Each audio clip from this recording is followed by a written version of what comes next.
क्या हो अगर मैं कहूँ आपको कि आप जिस जनवरी में नववर्ष मना रहे हैं, एक समय पर वो जनवरी का महीना एग्जिस्ट ही नहीं करता था। क्यों मैं इस नववर्ष को मनाऊं? मन में आपके भी प्रश्न उठता होगा, क्यों मैं नववर्ष को मनाऊं?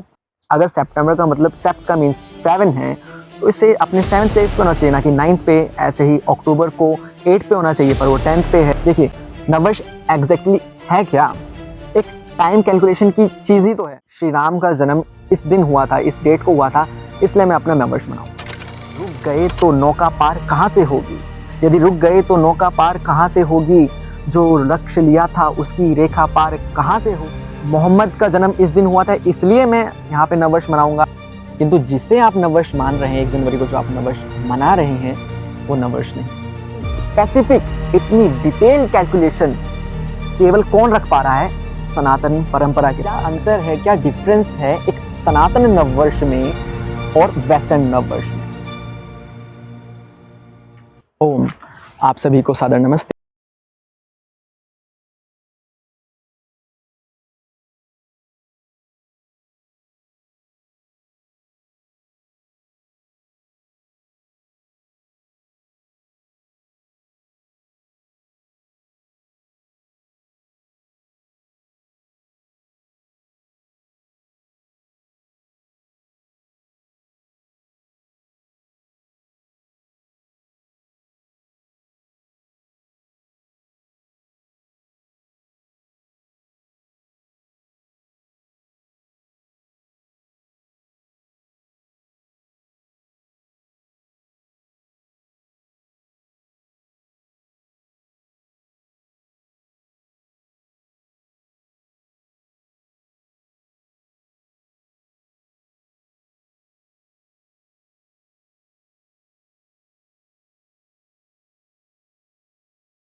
उस छठे महीने का नाम बदल के आप अगस्त रख दिया। तो ऐसे आपके जनवरी, फरवरी, मार्च, अप्रैल, मई, जून, जुलाई, अगस्त और दिसंबर तक महीने हुए। तो अगर रोमन एम्पायर में 10 महीने थे तो वहां पे सितंबर 7वें प्लेस पे, 8वें प्लेस पे हुआ। उसके बाद अगर 2 महीने जोड़ दिए गए तो वो जो 2 महीने जोड़ने की वजह से सितंबर 7वें से 9th प्लेस पे चला गया। ये है इसकी कहानी। और अंत में जो सबसे ज्यादा संशोधन करके हमारे पास आज कैलेंडर उपलब्ध है वो है ग्रिगोरियन कैलेंडर, जिसे बनाया गया पोप ग्रेगरी नाम के व्यक्ति ने, और वो भी पूर्ण रूप से सही नहीं है। तो ये सारी चीजें जान के अब मुझे समझ में आता है कि क्यों मैं इस नववर्ष को मनाऊं। मन में आपके भी प्रश्न उठता होगा क्यों मैं नववर्ष को मनाऊं। हमें ये मिथ है समाज में कि जो न्यू ईयर है वो जीसस क्राइस्ट के जन्मदिन से संबंध रखता है, इसलिए उसे मनाते हैं। लेकिन ऑन डेट्स को अगर हम देखें, जो हमारे पास डेट्स अवेलेबल हैं, जीसस का जन्म हुआ 25 दिसंबर को। तो 25 दिसंबर को तो क्रिसमस हो गया। तो 1 तारीख को ऐसा क्या हुआ? तो 1 तारीख को जीसस जिस कल्ट में पैदा हुए, जिस रिलीजन में पैदा हुए, उस रिलीजन में वो 8वें दिन सर्कमसिजम को परफॉर्म करते थे, या हिंदी में कहूं तो खतना किया जाता था। तो जीसस क्राइस्ट का 8वें दिन खतना हुआ, उसे पूरी दुनिया नववर्ष के रूप में मना रही। कमाल की बात है। तो वो तो किसी एक पर्टिकुलर लोगों के बीच में हुआ, ये किसी के महापुरुष का जन्म हुआ, तो उन्हें मनाना चाहिए, हम क्यों मना रहे हैं? और यदि सोचिए ना, इस पूरी दुनिया में अगर जैसे कोई हिंदू कहे जी श्री राम का जन्म इस दिन हुआ था, इस डेट को हुआ था, इसलिए मैं अपना नववर्ष मनाऊंगा। कोई श्री कृष्ण के जन्मदिन को लेकर कहे जी मैं श्री कृष्ण के जन्मदिन पर नववर्ष मनाऊंगा। कोई कहे मोहम्मद का जन्म इस दिन हुआ था, इसलिए मैं यहाँ पे नववर्ष मनाऊंगा। या कोई कहे गुरु नानक जी ने इस दिन ये विशेष कार्य किया था, इसलिए मैं अपना नववर्ष मनाऊंगा। कोई कहे नहीं जीसस इस दिन पैदा हुए थे, या इस दिन उनका सर्कमसिजम हुआ था, इसलिए अपना नववर्ष मनाऊंगा। तो दुनिया में तो एकरूपता कभी आएगी नहीं। और एक व्यक्ति अगर नववर्ष मनाएगा तो दूसरा व्यक्ति उसे क्यों स्वीकार करेगा? लेकिन ये इस प्रश्न का उत्तर आपको मिलता है सनातन परंपरा में, कि सनातन परंपरा का नववर्ष आपका नववर्ष है, वो सनातन सभी का है, किसी एक विशेष हिंदू का नहीं है, किसी विशेष मुस्लिम का नहीं है, सनातन सभी का है। वो नववर्ष कैसे है? देखिए, नववर्ष एग्जैक्टली है क्या? एक टाइम कैलकुलेशन की चीज ही तो है। जैसे हम घड़ी में सेकंड्स और आवर्स को नापते हैं, उसी प्रकार हम साल को नाप रहे हैं, समय को नापने की एक अवधि है बस। तो इसकी स्टार्टिंग कहाँ से होगी? अगर मैं लॉजिकली सोचूं तो इसकी स्टार्टिंग तो वहीं से होगी जब ह्यूमन इस धरती पर पैदा हुआ और उसने जिस महीने में जिस दिन पहला सूर्य को देखा, उस दिन को नववर्ष मनाना चाहिए। तो जी हाँ, सनातन परंपरा, वैदिक फिलॉसफी भी यही कहती है, जिस दिन मनुष्य ने पहले सूर्य को देखा उस दिन से वो कैलकुलेशन करता गया और आज यहाँ तक पहुंचा है। यदि आपको मैं वैदिक कैलकुलेशन बताऊं, वैसे कैलकुलेशन अपनी कुछ होगी, लेकिन जो वैदिक फिलॉसफी की कैलकुलेशन है कि हमें इस धरती पर कितना समय हो गया, तो आप जान के सच में शॉक हो जाएंगे। और वो कैलकुलेशन है 1,96,8,53,126 वर्ष, जो कि पूर्ण हो चुके हैं, और 127 का प्रारंभ होने जा रहा है। आपका कब प्रारंभ होने जा रहा है? आने वाले 19 मार्च। इतनी स्पेसिफिक, इतनी डिटेल कैलकुलेशन केवल कौन रख पा रहा है? सनातन परंपरा के पास है। लोग समझते हैं वेस्टर्न वर्ल्ड बहुत ही सिविलाइज्ड है, बहुत ही साइंटिफिक है, बहुत ही अच्छे से बनाया गया है, लेकिन नहीं। वास्तविकता यह है कि सनातन परंपरा जो है वो बहुत ही साइंटिफिक है, बहुत ही मेजर्ड है, बहुत ही कैलकुलेटेड है। तो नववर्ष कब आता है? चैत्र शुक्ल मास की प्रथम प्रतिपदा को। थोड़ा सा हैवी हो सकता है, इसको थोड़ा सा समझा दूं मैं। तो चैत्र मतलब जब चंद्रमा चित्रा नक्षत्र में प्रवेश कर जाता है। 2 पक्ष होते हैं, कृष्ण पक्ष, शुक्ल पक्ष। कृष्ण पक्ष का अर्थ होता है वेनिंग मून, और शुक्ल पक्ष का अर्थ होता है वैक्सिंग मून या ब्राइटर फोर्टनाइट। तो आप देख रहे हैं, नववर्ष से आपको सिर्फ यहाँ ये नहीं पता चल रहा कि नववर्ष है, इससे आपको ये पता चल रहा है कि चंद्रमा की पोजीशन क्या है, वो किस डिग्री पे है। ये सारी चीजें आपको यहाँ से पता चल रही हैं। ये माइंड कहाँ से आ रहा है, ये कैलकुलेशन कहाँ से आ रही है? लोग कहते हैं वेस्टर्न वर्ल्ड बहुत ही साइंटिफिक है, बहुत ही कैलकुलेटेड है।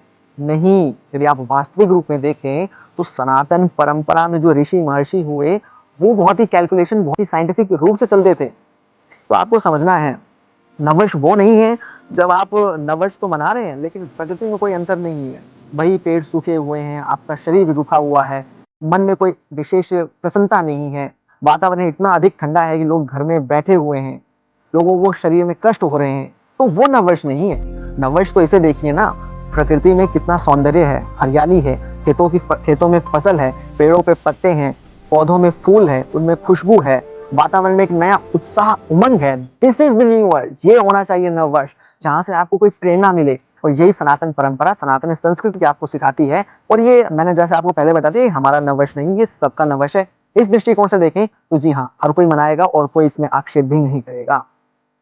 और मेरे यूथ साथियों को मैं संदेश देना चाहता हूं कि आपको समझना है अपनी संस्कृति परंपरा को, और जानना है कि आप कितने महान, कितने गौरवशाली थे, कितना साइंस आपकी इस परंपरा में आ गई है। मैं बात नहीं कह रहा है कि इसमें त्रुटियां नहीं आई, त्रुटियां आई हैं, लेकिन इसको सही रूप से समझने के लिए आपको वैदिक परंपरा को समझना पड़ेगा और अपने जीवन में इसको उतारना पड़ेगा, तभी ये नववर्ष मनाना आपके लिए सफल होगा। तो मेरे युवा साथियों को मैं अंतिम संदेश देते हुए अपने वक्तव्य को विराम दूंगा कि